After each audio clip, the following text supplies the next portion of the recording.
What is up, YouTube? Welcome back to another video. Today I am showing 2 of my consecutive training days.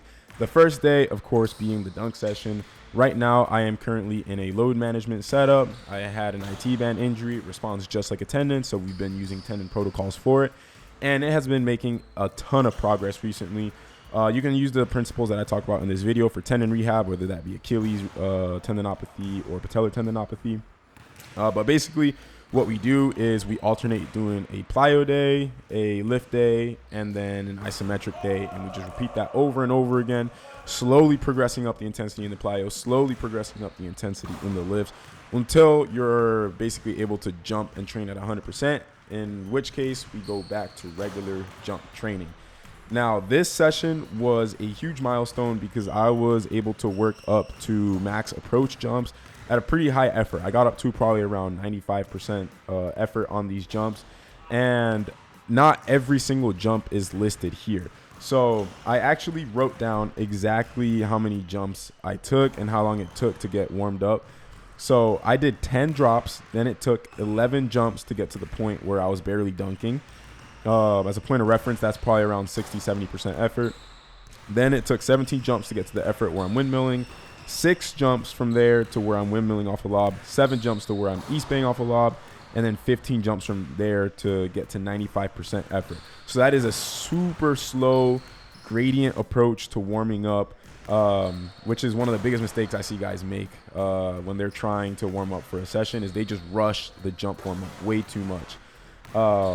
As you can see here, these is when I got to basically my 95% effort jumps. I worked up to about a 2 in pain.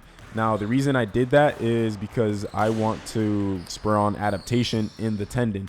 If you're not working into a tiny bit of pain, your progress is going to be a lot slower.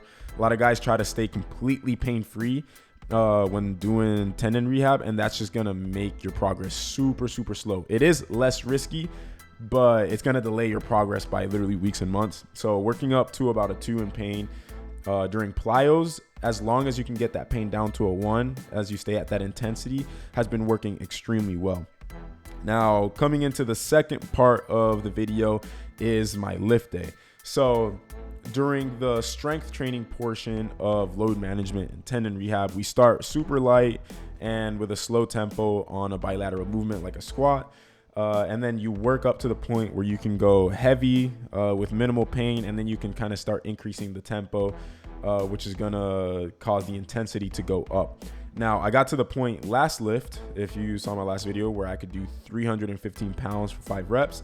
Actually, I think I posted that on Instagram, not on YouTube, but I got up to 315 pounds for 5 reps with pretty high intent. And it's getting to the point where the lift might be a little too risky and it could be taking away from my sessions. So instead we shifted to something that's naturally a little bit more intense and provocative, which is split squats. It's kind of a unilateral movement, but something about lunges and split squats is they're still technically bilateral. It's just you're biasing one leg.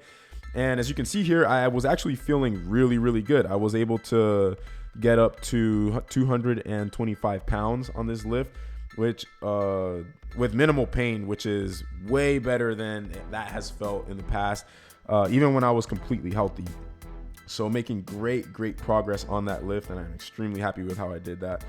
And then the second part of my lift has been deadlift, and there is a lot of mixed feelings about deadlift out there, but they have been absolutely amazing for my back. I literally just started with just a plate, and then I've just been progressively overloading that. And for my warm-up, I've literally, well, technically for the whole workout, I've just been doing 5 reps all the way up, working up to my top set, and then just trying to add about 20 pounds each workout to my deadlift. I believe I worked up to 365 pounds for 5 during this lift, which is pretty strong for me. I think my all-time best is 405 for 5. But again, the thing about deadlift is just use perfect technique. All right. But yeah, that's pretty much it for my lift, guys. Make sure to like the video. It helps the channel tremendously. Leave a comment. I try to get to as many comments as I can. I think you guys are super smart and usually have some interesting viewpoints on this stuff.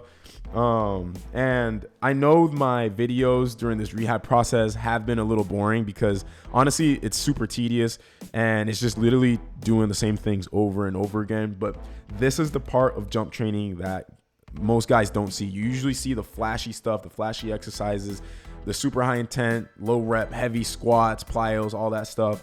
But this stuff right here, this is where real progress is made, long-term progress, where you can learn about your body and how to manage injuries. So I appreciate you guys that stick it out with these boring videos and watch these videos. You guys are the real ones, the true loyal fans. So I can't state enough how much I appreciate that. And lastly, like always, guys, you can go to THPstrength.com if you want to get coached personally by me and John Evans. 1 in 5 athletes gain 7 inches of vertical in 6 months. The average athlete gains 4 inches of vertical in 6 months. So if you want to find out how, just click the link in the description or go to THPstrength.com. And I will catch you guys in the next video. Peace out.